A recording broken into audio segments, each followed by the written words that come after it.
Modern Horizons 2 is weird. We're getting green storm cards, squirrels, coin flipping, a frog samurai, and even one of the rarest things of all, an interesting Boros commander?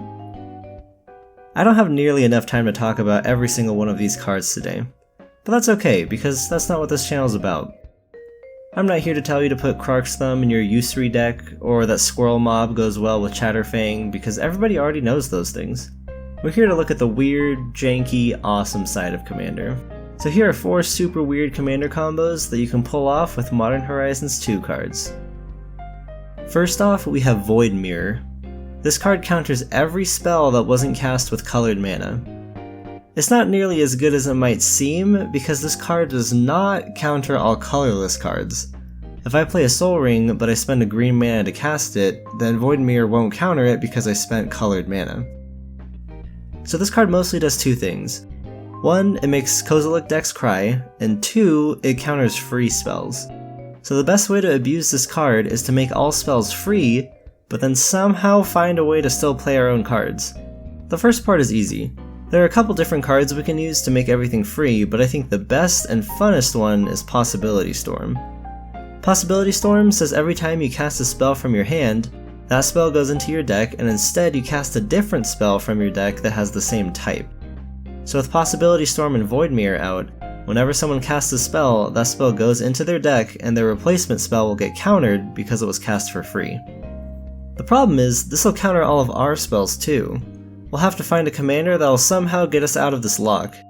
The nice thing is that our commander won't get countered if we cast it from the command zone, because Possibility Storm only affects cards from our hand. I found 3 options for commanders that would love to run this combo. The most straightforward one is Surok Dragonclaw. He says that our creatures can't be countered, so Void Mirror just won't affect our creature spells. While this does work, I'm not a huge fan of it because Possibility Storm doesn't really synergize with this commander in any other way. We could maybe justify running Void Mirror as a niche hate card, but Possibility Storm just doesn't really feel like it belongs in this deck. Our second option is Mishra Artificer Prodigy. This commander is pretty perfect for the combo because Mishra decks are usually built around countering your own spells to begin with, and most Mishra decks were already running Possibility Storm. Basically, Mishra says, if you cast a spell, then look for a card that has that spell's name and put it on the board. The important thing is that we don't have to find a different card, we can use Mishra to put our original card on the board. If this seems a little confusing, here's an example of how this combo would play out. Let's say we have Void Mirror, Possibility Storm, and Mishra on the board, and then we cast a Soul Ring with a colorless mana. This will trigger all 3 of our things, so we can stack our triggers so that Possibility Storm will resolve first, then Void Mirror, and then Mishra. We shuffle in the Soul Ring and then get a random artifact from our deck and cast it for free. Let's say a Blightsteel Colossus, because we like to dream big here. Casting the Blightsteel will trigger Mishra and the Mirror again, so we stack our triggers here so that Void Mirror resolves first. So our Blightsteel gets countered and then we put it in the graveyard. Now, Blightsteel is special, so it would technically get shuffled back into our deck here, but either way, Mishra's trigger says, you cast a Blightsteel, so get a Blightsteel from basically anywhere and put it on the board. So we put the Blightsteel on the board, and then we have 2 triggers left to resolve. First, the Void Mirror trigger will counter our Soul Ring, which doesn't do anything because the Soul Ring's already gone. Then Mishra says, hey, you cast a Soul Ring, so find a Soul Ring and put it on the board. So we can look through our deck, get the Soul Ring, and put it straight on the battlefield. So in the end, if we set up this combo and then cast an artifact spell, we will not only get our original artifact, but also another random artifact from our deck. Meanwhile, whenever anyone else plays a spell from their hand, they get nothing. Our third commander might not be quite as good as Mishra for running this lock, but I still wanted to include it because it's my favorite option. Halar the Fire Fletcher says whenever you cast a kicked spell, put a +1/+1 counter on him and deal damage to each opponent equal to the number of +1/+1 counters on him. Halar decks tend to run a ton of kicker spells, and almost all kicker abilities cost mana, so for the sake of this demonstration, we're going to assume that most of the cards in our deck meet those requirements. Let's say that we assemble our Mirror Storm lock and then we play Halar. Then we cast Overload and we kick it. Halar triggers whenever we cast a kicker spell, so he'll get a counter and do some damage, and then the Overload gets shuffled into our deck from Possibility Storm. Then we get another instant from our deck to play for free. Like I said, we're going to assume it has kicker, so let's just say it's Cinderclasm. Now, while Possibility Storm lets us play the card for free, we still have the option of paying an extra red to kick it, and this will let us get around Void Mirror because we spent a red mana to cast the spell. Not only that, but we get a second trigger on Halar for playing our second kicked spell. This combo is super janky. So, am I saying that Void Mirror and Possibility Storm are now auto-includes in every Halar deck? Yes I am. Well, I must say I'm very impressed. Our next set of cards aren't exactly combos, they're more like decks where these normal looking cards are extra good. Don't worry, our last card has 2 combos to make up for it. The cards we're talking about are Late to Dinner and Lucid Dreams. Late to Dinner may look like just a reanimation spell with some extra flavor, but it has tons of synergy in the right deck. Brea just happens to be a commander that likes artifacts, has life gain synergies, and runs good reanimation targets. So if you really want to squeeze every last drop of value out of this card, then Brea is the perfect home. Not to mention, it has a ghost elephant in human clothes. Why do I even need to convince you to play this card? Similarly, Lucid Dreams synergizes extra well with certain commanders, and those 2 commanders would be Anawan the Ruin Thief and Una Queen of the Fae. These commanders are almost always built as rogue and fairy tribal decks respectively, and the cool thing about these tribal decks is that they can run tribal cards. No, not tribal cards. Tribal cards. It's Tribal cards. no. Tribal cards. Tribal is the often shunned 8th card type in Magic, but having a tribal card in your graveyard means that your Lucid Dreams will draw you a whole extra card. So why would you play Lucid Dreams in a deck that only has 7 card types when you could play it in one that has 8? Even simple reanimation spells and card draw spells can have layers of synergy if you look hard enough. Oh, you both have layers. Oh. Alright, now we're back to more interesting combos. This next one is based off of Grist the Hunger Tide. This planeswalker does insect stuff, but the only thing that really makes him interesting is his static ability. While Grist is not in your deck, he counts as a 1/1 creature. Now, the internet was having a big argument about whether or not Grist could be your commander, and some smart people said, "We read the rulebook, and Grist can't be your commander." To which Watsu replied, "Yeah, but he can though, because we want it to work, and we're in charge of the rules." Who's this guy again? I'll explain later. So yeah, Grist can be your commander. But for the sake of my combo, it works better if we just run him in the 99.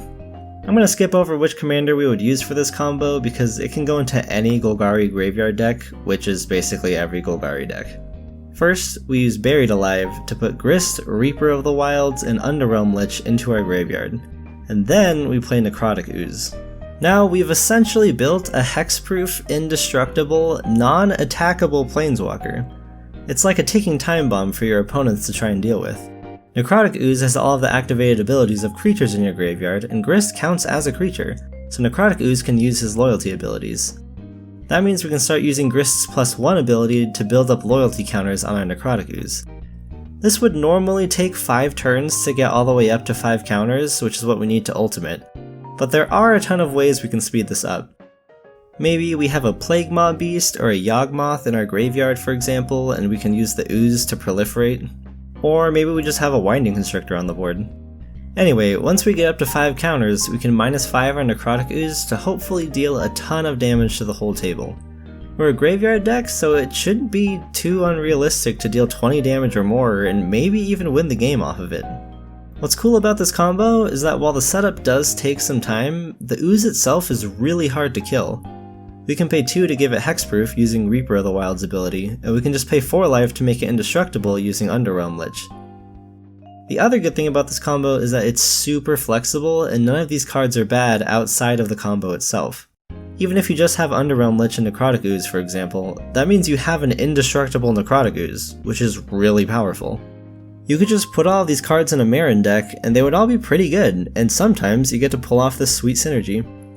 The ceiling on this combo isn't super high, but the fact that it comes at such a low cost to your deck means you might want to consider making room for it. Our last card today is a pretty strange one, and I found two different combos for it. Garth One-Eye is a super weird commander that lets you cast iconic cards from Magic's history, the most powerful of which being Black Lotus. Now everyone's talking about the Deadeye Navigator combo, where you find a way to give him haste and essentially turn him into a Black Lotus factory, but that's not nearly janky or cool enough for this channel. Instead, we're looking at one of the least played commander cards ever. That's right, I'm talking about Pyromancer Ascension. This card copies all of our instants and sorceries, but in order to activate it, we need to cast instants or sorceries that have the same name as a card in our graveyard. Well, Garth lets us cast instants and sorceries, so if we just run the real copies of those cards in our deck and then get them into our graveyard, then we can start getting counters on our Ascension. So like if we're playing the actual card Terror in our deck, and then we get it into our graveyard, and then we use Garth to cast a copy of Terror, that does fulfill the requirement and we can start getting counters. I know this isn't a combo per se, because it doesn't make you win, but once you have an active Pyromancer's Ascension, it's pretty easy to win the game from there. If nothing else, Garth can start casting double regrowths or double brain geysers if you reset his ability, and that'll give you a ton of value to help you win. But don't worry, if this combo was a little too memey for you, we have another one that might be a bit more competitive. The main drawback of Garth is that we can only use his ability once for each card, so let's see if we can find a cool, non-Deadeye Navigator way to get around this restriction. One way we can do it is by repeatedly copying Garth. For example, let's say that we have a Mirror of the Forebears on the board, a Mirror and Spy, and a Garth that isn't legendary for some reason. Now imagine that we just have 3 mana. We can activate the Mirror's ability 3 times, all targeting our non-legendary Garth. When the first one resolves, our Mirror will be a copy of Garth and we cast a Black Lotus with it, and our Mirror and Spy will untap our Mirror Garth. Then we let the Mirror's second copy ability resolve, which turns our Mirror Garth into Mirror Garth. Copy that, Commander? You wanna see me do it again? Now, since this is technically a new copy, this resets our Mirror Garth's ability, so we can make another Black Lotus. Don't worry, I went through the process of bugging some online Magic judges, and they confirmed that this does work. When we recopied the Garth, we made a new copy of him, and this new copy hasn't made a Black Lotus yet. Using the same logic, we can make a third Black Lotus and end our turn. So for 3 mana, we made 3 Black Lotuses. But it gets even better, because we can repeat this process on our opponent's turn using the Black Lotus mana. So on our next opponent's turn, we can spend 9 mana to make 9 Black Lotuses. Then on the next, we can use the 9 Black Lotuses to make 27 Black Lotuses. On our last opponent's turn, we can make 81 Black Lotuses, and if you can't win the game with 81 Black Lotuses, then I don't know what to tell you. I know what you're saying, and yes, this isn't an infinite combo, and also it's a little unrealistic because we need a non-legendary Garth, but I don't think that's a huge problem because I imagine Garth decks already want to make a bunch of copies of him. But okay, here's a more streamlined version. We can just play our normal Garth, the Mirror and Spy, and Quicksilver Elemental. We pay 1 to make the Elemental copy Garth's ability, and we use it to make a Black Lotus. The Mirror and Spy untaps the Elemental, and then we crack the Lotus for 3 blue mana. Then we use 1 blue mana to make the Elemental copy Garth's ability again. This will give him a second copy of the ability, and since we haven't used the second ability yet, we can use it to make a Black Lotus, and then we repeat this process for infinite Lotuses. All in all, Garth is a pretty interesting card, and while the Black Lotus combos are probably the best way to play him, I hope people try and utilize his other cards too. After all, when else are we going to get to see a Shivan Dragon in EDH? We're at the end of the video, so you know what time it is? It's trivia time! Our question from last week was, what is the highest number of creature types that a non-changeling creature has? And the answer is 255. Now before you write a salty comment saying, Tofu, you said no changelings, I did say that. But there is a creature called Mistform Ultimus that doesn't have the Changeling ability, but still just has every creature type. So technically the right answer is 255. Okay, in case that answer wasn't satisfying enough, let's look for the second highest number of creature types. That answer is 4. Satan's Scout just says Centaur Druid, but because of the Grand Creature Type update of 07, his Oracle text now says Centaur, Druid, Scout, Archer, and he is the only other creature that has more than 3 creature types. I guess they just looked at him and said, well, the word Scout's in his name, so he has to be a Scout, and he's carrying a bow, so I guess we have to make him an Archer too? Crap, that's 4 creature types. I don't think they'll ever make another creature with 4 types because it barely fits on the type line. But then again, they just made a Frog Samurai with Bushido, so I guess literally anything's possible. Now for today's trivia question. Magic is known for having a ton of lore and flavor, but that doesn't mean it's all good. And there are many examples of pretty bad flavor text that's appeared on cards. So today's question is, which of the following flavor texts is fake? A. They certainly are. B. Wee! C. Booga booga booga. D. I want a banana this big. Or E. Glub glub.